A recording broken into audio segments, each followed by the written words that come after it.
Good evening, my brothers and sisters, and welcome to another episode of A Word with Pastor Webb. I'm your host, Pastor Webb, and we have a very, very special guest tonight. We have Mr. Anthony Godon. Please help me to salute and celebrate my friend and brother. How you doing, my brother? Man, I am feeling wonderful. Thank you for having me on the show. I appreciate it. I'm excited. All right. How's the drive? How's the drive? We had some areas of congestion, but just trying to get here and to enjoy the time with you. Okay. Did you drive by yourself? You had a riding partner? I had a riding partner. I had a little man with me. He kind of like hanging out with me, a little 8-year-old, just excited about being with his uncle. Okay, that's awesome, yeah. awesome. All right, first question. Tell me your story, how you grew up. Well, I grew up in Avon Park, Florida, Highlands County, from Florida. Just a very small town, a little smaller than Lakeland, smaller than Tampa. But grew up loving sports, loving family. Just grew up. That's the way we were in that small town. Very small town, but very nice and enjoy. Well, rich, poor, medium? I would probably say my parents were migrant workers. They pick fruit for a living. They picked oranges, so to speak. So we didn't grow up with a lot, but we grew up with a lot of love. A lot of love, okay. How many brothers and sisters? I have 4 brothers, including myself. It's 4 of us as boys, and then 1 sister, so it's 5 of us. You the youngest or the oldest? Or? I am the second oldest. My brother Tom's the oldest, and then my brother Chris is the youngest. Okay. Give me 3 words that best describe who you are and why. Oh man, wow. 3 words that describe me. Lots of fun. Lots of fun? Okay. Lots of fun. I enjoy life. Okay. I try my best personally to find the positive of life.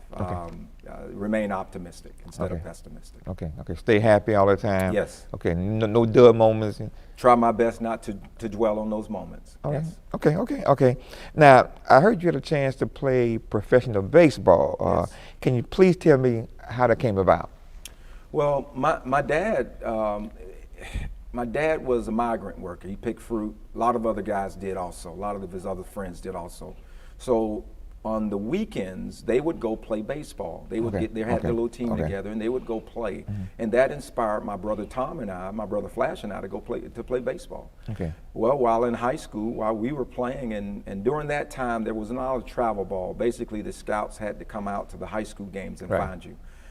So basically, during that time, my brother, who was a year older than I am, and the scouts came and began to look at him, which then, because I was a part of the team, they also saw me as a left-handed pitcher, and they thought I would be a good prospect also. Okay. So you mentioned about migrant worker. Your parents are what? Your parents are from where? My parents are both from South Carolina, from a very small town in South Carolina. Okay. And they moved down to Highlands County, Avon Park area because somebody told them that money grew on trees.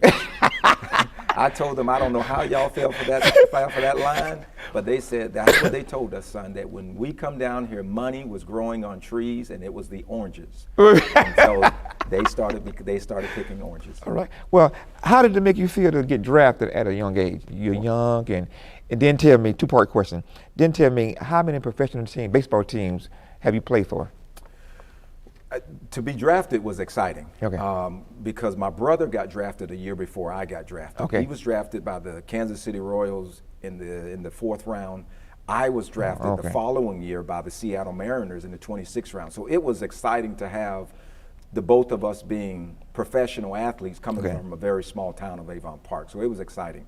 I played, as my career, I played 5 years. Right. And I played with 4 different teams. I started with Seattle. Okay. I played with Kansas City. I played with the Chicago White Sox, and then I ended my career with the Milwaukee Brewers. All right. Now, I read through your bio. You went to Polk for a year and then get drafted. Okay. Yes. All right. Now, did it give you a sense of pride to get drafted? With your chest stuck out? Well, yeah, because you're coming from such a small town, right? And when you're in high school and you're being drafted, that means you've had some type of success in high school, right? So basically, everybody's looking at you, they're talking about you in the neighborhood. We were from a very small, close-knit town. Okay. So basically, having that, everybody felt like you were a part of that community. They were a part of you. Okay. Now, you played baseball, football, basketball in high school. Which sports were your favorite sport, and why? Basketball was my favorite sport. Okay. I mean, baseball was my opportunity. Okay. Basketball was my passion. Can you shoot it? I couldn't shoot. Oh. I couldn't dribble. What? Nor could I shoot, but I could rebound. Okay, I can jump. You can jump. I could jump. Okay. And basically, I tell kids today, if you want to stay on the court, there's only one basketball. There's only one basketball. Everybody can't shoot. Everybody can't dribble. Everybody can't handle the pill, so to speak. Right. But if you could rebound, and if that was your passion, they would find a spot for you. Wow. And basically, I was about 5'11". What? Not big in size, but I had a passion for going up and getting the ball and passing it to others. Okay. So they kept me on the court. Okay. So Michael Jordan would love you. He would love you because he wanted to shoot. Hey, Mike, I'm here, baby. Okay. Who was your favorite baseball player, professional baseball player coming up, growing up? That was Dwight Gooden. Oh, Dwight. The Doc. Yeah. The Doc was our time. My brother and I, we hardly ever stopped talking about the Doc, man. We loved him. And Doc used to throw it. Doc was in his time, in his heyday, I would say, in his prime. Okay. Doc was he was an idol to many people. Okay. What are some of your hobbies? What do you do for fun? Fish. If I'm able, when I'm ever able to do so, fish, and also golf. I like golf. Okay, so you play golf as much as I possibly can. I have a job. I have an occupation. I thank God for the position. I have a position of life that allows me at some point in time to get play out golf. and play. There's nothing wrong with that. All right, okay. Now let's talk about your 2 car dealerships. Now you are a senior partner in 2 car dealerships. How did that come about? Honestly, everything was a gift from God. Amen. Because my desire was to be a professional athlete. Okay. I hurt my arm. I tore my rotator cuff when I was playing, so that kind of limited. That really took me out of the game. Okay. So I came back home not really knowing what I was going to do with my life, and then God opened up that pathway. At that time, Ford Motor Company was strategically trying to find minority dealers. I mean, they were trying to build their minority portfolio, and I just happened to be able to walk into that door at that time. So they took a chance on you. They took a chance on me. Right. Well, what are some of the pros and cons with owning your own car dealership? Being an owner is good. I appreciate the position, but you also have to be able to trust people. Okay. And that's hard because there's 2 franchises that I have right now, and I employ well over close to 300 people, and I'm responsible for their lives, for their families, for their different things. Right. So it becomes stuff. You have to trust people, and that's hard. That was hard for me to do at one time. Right. It's to trust people. So in terms of buying cars, the Ford send cars or you request cars? How did that work? Well, Ford Motor Company allocates your vehicle, so they go off of what you've sold. Like if you sold 100 vehicles a month, they try to make sure they replenish you with 100, if not sold more than 100 vehicles a month. So they do their strategies and their forecasting about how many vehicles they prefer for you to have on the car lot. So if you're not selling nothing, ain't nothing coming down. Ain't nothing coming down. Hey, like they say, nothing from nothing leaves nothing. Gotta have something. Have something. If you want to be with me. That's right. So in terms of being a black male, do you see a lot of dealers in your profession? No.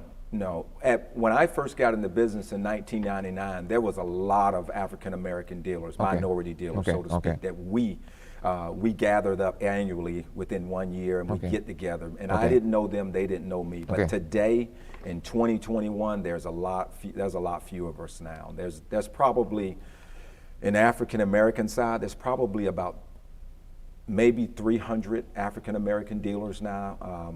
But there were quite a bit more early on. And why? Well, the recession came. That kind of eliminated quite a few of us. But then some just didn't do well. Some was in bad markets. Some, I mean, because you're counting all African American dealers across the United States. So when that's why I said it was the grace of God, because the dealership that I was able to obtain was in Haines City, just north of where I was born and raised in Avon Park. And that Polk County area was growing. So I was in a very lucrative market. I was Right. able to get a dealership that was in a market that was growing. Right. But in some cases, for a lot of some African American dealers, when they become operators, they're in they're in markets that are not very supportive. Right. So right, it was right. tough. So is it hard to sell cars, or car sell itself? Well, I think a little of both. Okay. Because the market right now is strong for cars to sell themselves. Okay. But then during the recession, you had to sell cars because Right. the market didn't Yeah. support it. Okay. So you see folks buying more of new cars or used cars? Used cars today. Yeah, used cars. Okay. Used cars today only because there's a computer chip issue. All manufacturers are subject to it right now, so they're not getting us enough inventory right now for new cars. Right. So you've got to have the used cars on your lot to sell. Now, you explain, you said computer chip issue. Explain what you mean. Well, the manufacturer, obviously these cars, these new cars, the technology that's in them, the computer chips are what's the programming your engines, your transmission is telling it to go. Even though you're pressing the gas, it's telling the transmission to shift. Okay. Well, if you don't have those computer chips in there right now, that car is not going to run. You can push the gas all you want to, but it's just not going to operate because nothing is connecting to each other right now. Okay. So right now, the computer chip is being developed I think it's in China. Okay. Well, over in China, there's a shortage of computer chips right now. Wow. So every manufacturer right now, to my understanding, is affected by the concern. So you build a car and then put the chip in? Yes. Wow. And it's more than one chip. It's not just one chip. It's a plethora of chips that make Runs that car everything. go. It just all depends on. Like me, I drive an F-150. There's probably seven or more chips that power that vehicle. So then the mechanic that fixed the car, the service guy, he if he's not trained up to speed, he in trouble. Oh yes. Yes. Wow. They go through extensive training. Okay. What advice would you give to a young man or woman who wants to own their own car dealership? Well, today I would say that, depend on which franchise you're really wanting to be a part of. And then seek after that franchise. Go and talk to those individuals. Seek after them. How I say is by contacting, let's say, the Toyota Corporation or the Ford Corporation, and getting involved that way, because they're really not opening up new points like they used to. That means they're not establishing a new dealership on this corner anymore. Basically, you're going to have to come and sit down and talk with me and negotiate with me on whether or not you want to buy my franchise and then become a Ford dealer. Okay. Now, the dealer at the BMW versus dealer at, is a big difference in terms of? Probably not as much technology, because all vehicles are built around technology today. Right. But as far as the look of the vehicle, Toyota, I'd say Toyota, but BMW is designing some, because they're a luxury brand. Right. They're designing some very beautiful vehicles today. Yeah. They look good. They look good. They're costly too. They're costly. They look good. Now, when the slogan "Buy America" means what? Well, I think today it means establishing your country. Okay. Buy America is establishing, is actually valuing your country. Right. Yeah. Okay. So you drive all fours? I drive all fours. Okay. Lincoln too. Lincoln. Okay. Yeah. Okay. If you had one wish, what would that be? Man, one wish. Wow. I guess if I had the wish, I would probably. Wow, that's strong. I guess.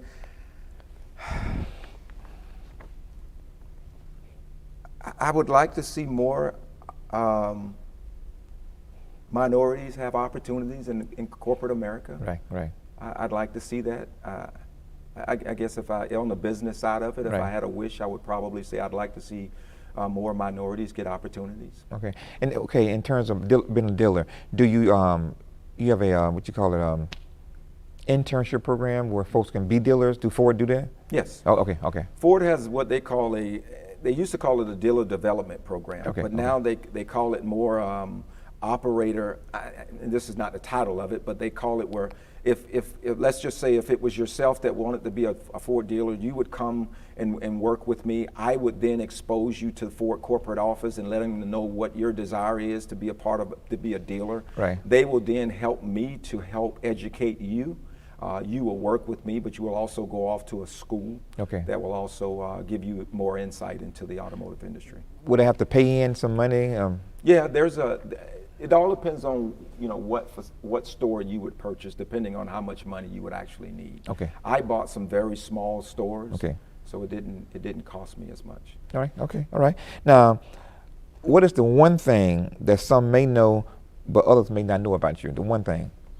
There's a secret that people. The secret to me. Wow. Yeah. What's the secret? What is it? The secret to me. The secret sauce to me.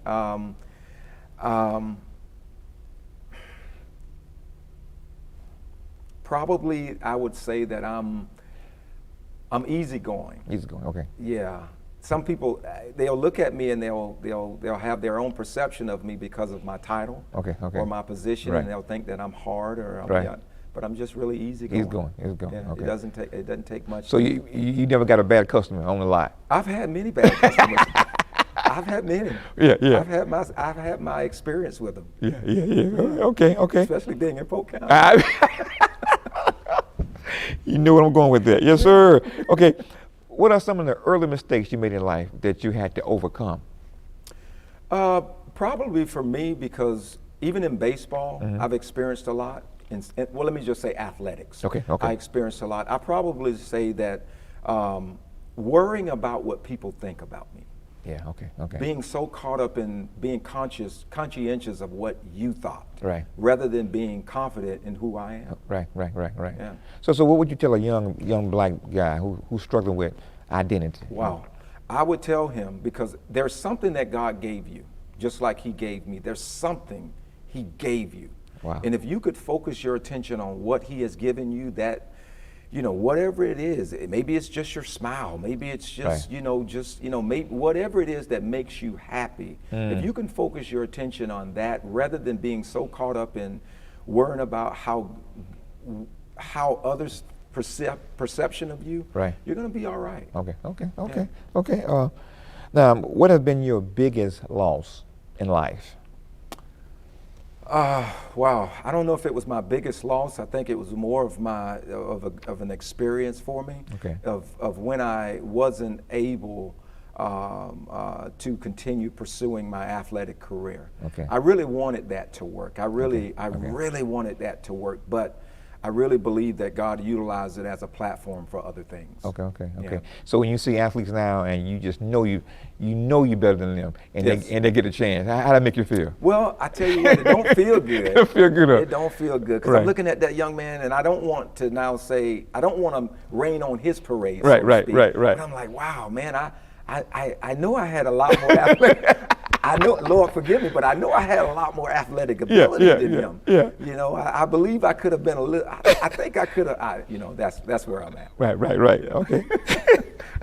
Well, how you feel about this new law coming down where they trying to pay the athletes to? How you feel about that? What, pay them in? Pay them in. Well, if you in college, they use your name in the video the game. likeness and image. Well, college have benefited off of athletes, excuse me, not just us, but off of athletes in general. Okay. I think that athletes should have some type of Incentive control Okay. over their likeness or image. Okay. I don't know, because that would get into a whole lot of, a big thing, but I don't know how you would actually go about doing it, but I think that, colleges and college coaches Get paid. over the years have been paid well. Well, okay. What are you the most proud of? The one moment, the one person, what is the most proud of? I can tell you this. When I finished playing professional baseball, I came back home and I decided I would put myself, I would start to become more active in the church. Okay. I said, you know what, Lord, I don't Amen. know what all this is about, but I've got more time to now devote to you, Okay. whatever that is. And so I was a deacon for many years in my church, Wow. man. And I felt like I was dutiful. I felt like, the doors would open, I was there, doors closed, I was there. I wanted to be a help, I wanted to serve, I wanted to support. And I think it's when I had a chance to sit down with my bishop Okay. and speak to him about ministry. Okay. And I saw the smile on his face. I saw the excitement in his voice. I heard the confirmation that he gave me that God had given him.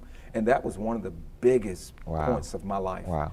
I don't know if I've ever heard him pray the way he prayed. I don't know if I've ever heard him do that before. I've heard him pray. Right. I've heard him speak. Wow. But I don't know if I've ever heard him speak or pray in such a powerful way at that moment. Well, he was watching you. Yeah, he was watching me. Yeah, watching you. He was watching me. I would oftentimes, because he was from Lake City, okay. and he would drive to Avon Park to minister. But as he got older, I began to drive him. I began to leave my workplace and go up to Lake City, pick him up. Wow. Drive him down to Avon Park, allow him to do whatever God allows him to do. And then I would then drive him back to Lake City. It was easier on me and my family. So I would do that. And at times I felt, I felt like it was a bit of a stress, it was a bit of a work for me to do it. But it wasn't until that moment with him, and it wasn't until the Lord took him home, that I realized why God had me doing it. Wow. And look how He blessing you now. Yes. Yeah. Extremely well. Amen. Now, if you could trade places with one person for one day, who would that be? Wow, man. One day now. All the peoples in the world. One day. All the peoples in the world. Wow. I would probably say, just one day, probably Biden. Okay. President Biden. Okay. President Why? Biden now. Now. It would have been probably President Trump before. Okay, why now? Why Biden now? Because I would want, I think that I would want, and I don't know where he is in his spiritual life with God. Right. I don't know. Right. And I'm not saying he doesn't have a relationship with God. But I think that seat needs that. Okay. Right now. And be vocal about it. And be vocal about it. Right. And not be ashamed of it. Right. I think and if I only had it for one day, day, I don't know if I would want it for any other time. So it'd be President Pastor Gordon. It would one day. It would be, this is God's seat. God's seat. And if those who don't believe, I'm taking you out.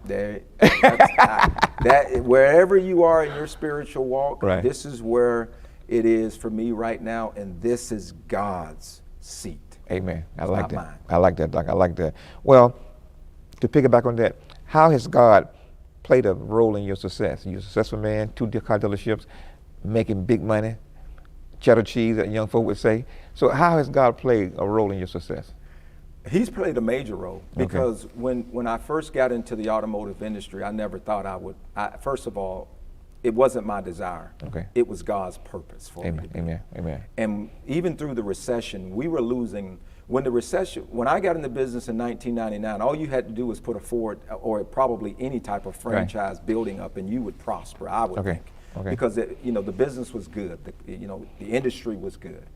During the recession, at the dealership, our franchise, we were losing money. We were losing a lot of money. And we were seeing dealers operators being replaced, or dealerships closing, because that's where Ford was saying, we're closing these doors. But God kept those doors open for a reason. And so that's why I said that God has a lot of big purpose in my life. Whenever I go into the dealership when I go in now, I'm praying. Amen. When I'm talking with the employees, I let them know, this is not my place. This is God's place. I love it. Everything belongs to God. Amen. I'm just here. I'm just a steward in this position at this moment. Amen. I love it. 2 more questions. Sure. In closing, what would you like to leave with our listening audience? Any encouraging words? Any big quotes you want to say? Anything you want to say? Any closing words? I don't have any quotes or anything, but I'll say this: let God lead you. Amen. I think a lot of times, even in my own life, I'm just learning how to trust God. Amen. Honestly, me. Amen. I mean, even in my spiritual walk right now, even in my position where I am, I'm learning how to trust God, because for so many years, I've had my hands on it. So many years I've tried to dictate it. So many years I've tried to establish the outcome, or bargain with God, so to speak, to say. But I'm getting to the point where I'm taking my hands off the steering. I'm still I'm still like this to a point, but I'm starting to the point to where I'm starting to, and I'm feeling more at content and peace with my life. saying, Lord, wherever your desire is, Right. wherever you want this to go, Right. this is where it's going to go, and it's going to be successful because you're involved in it. So for anything that I can leave with the crowd is that you trust God. Trust God. As Proverbs 3 tell us, trust in the Lord Amen. with all of our heart Amen. and lean not to our own understanding. It doesn't mean our understanding is bad. Amen. It just ain't God. Ain't God. Boy, you preaching right here. I love it. I love it. All right. Very last question. What is the best talk show in the land? Well, let me let y'all know something. Let me show you to you right now. It is A Word with Pastor Webb. God bless you, my brother. Yes. Until next time, to my listening audience, may God bless you real good.